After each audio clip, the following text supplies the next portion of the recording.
Déjeme preguntarle, ¿usted también percibe, pues, con enojo, tristeza, no sé lo que le genere, esta campaña grosera de lucrar con la necesidad, con la vida, con la muerte, y para golpear al presidente, a su gobierno y a ustedes también en Morena por lo ocurrido en Acapulco y en Guerrero, lo menciono, senadora? ¿Qué le genera escuchar a estos comunicadores mentir? ¿Qué le genera escuchar a sus colegas legisladores, pues, escupir puro veneno? Si tú te acuerdas, en el 2006 empezaron una campaña que era una campaña negra, una campaña sucia, donde incluso cuando estábamos compitiendo para la presidencia de la República con el licenciado Andrés Manuel, los spots de estos buitres eran como si fueran imágenes de la guerra de Ucrania, o de ahorita de lo que están pasando en el Medio Gaza. Oriente, en Gaza, gente cargando a niños muertos, y decían, es un peligro para México si votas así. Es a lo que están acostumbrados.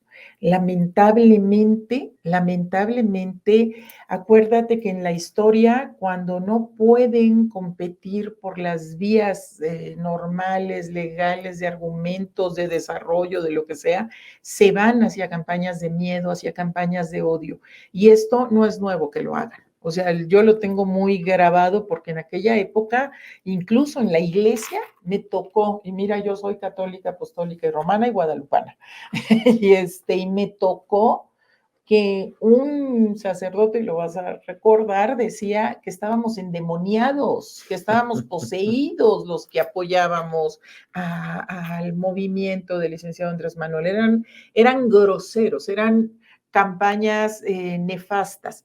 Y eso es a lo que están acostumbrados. Ahorita lo acabamos de ver y lo acabamos de vivir en el Senado. O sea, ese día estábamos amaneciendo con el huracán y estaban desgañitando y diciendo barbaridades y mentiras y lucrando con la tragedia humana de una forma. Me duele, es que te digo, a mí me pone mal cuando hacen esas cosas porque eh, yo he estado en tragedias que han pasado en Tabasco. A mí me tocó vivir la inundación del 2007, que fue terrible en Tabasco. ¿Y sabes cuándo llegó la ayuda de la federación? Una semana después. Pero tuvimos el agua 3 meses, a 3 metros. 3 meses las ciudades inundadas. ¿Tiempos de Calderón? En tiempos de Calderón, por supuesto. Pero además, tampoco creas que lo ataco por eso, sino por todas las demás barbaridades que hizo. Pero el asunto es que no había luz. Claro, si estábamos a 3 metros bajo el agua, las subestaciones, las plantas repetidoras, en aquella época no había tanto satelital, eso, pues no funcionaban porque estaban bajo el agua.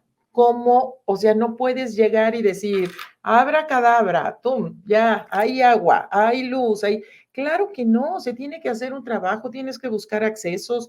En aquella época en Tabasco no podían llegar los aviones, no podían llegar los helicópteros, no podía llegar, o sea, sabemos, las personas que lamentablemente hemos vivido este tipo de tragedias, sabemos qué es lo que hay. Y cuando vienen buitres o hienas, carroñeras, a tratar de sacar raja política de eso, lo único que me produce a mí me produce malestar, me produce lástima, me produce coraje, porque no tienen el más mínimo respeto por nada.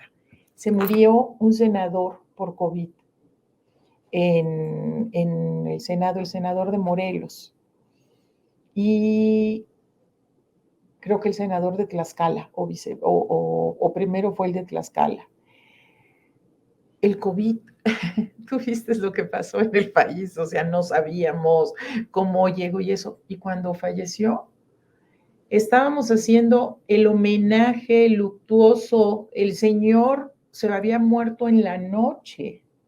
Tenía 9 horas de haber fallecido Y en el Senado estaban estas mismas personas dando de gritos que se había muerto por culpa del gobierno y esos, ¿Quién? cuando, Lili Telles, Xóchitl ya Gálvez, Kenia sabes, López Rabadán. ya sabes, o sea, a gritos, o sea, no puede ser, yo ahí sí me levanté muy enojada esa vez, me acuerdo, y les dije, perdón, pero el cuerpo del Señor todavía está tibio, no pueden estar lucrando, o sea, imagínense esa falta de respeto a la familia, o sea, es inhumano. ¿Cómo te lo explicas? Pues bueno, pues es gente sin escrúpulos, es gente que se vale de cualquier cosa para poder hacerse notar y es gente que no tiene ni en la más mínima pizca de humanidad ni de humanismo, por supuesto.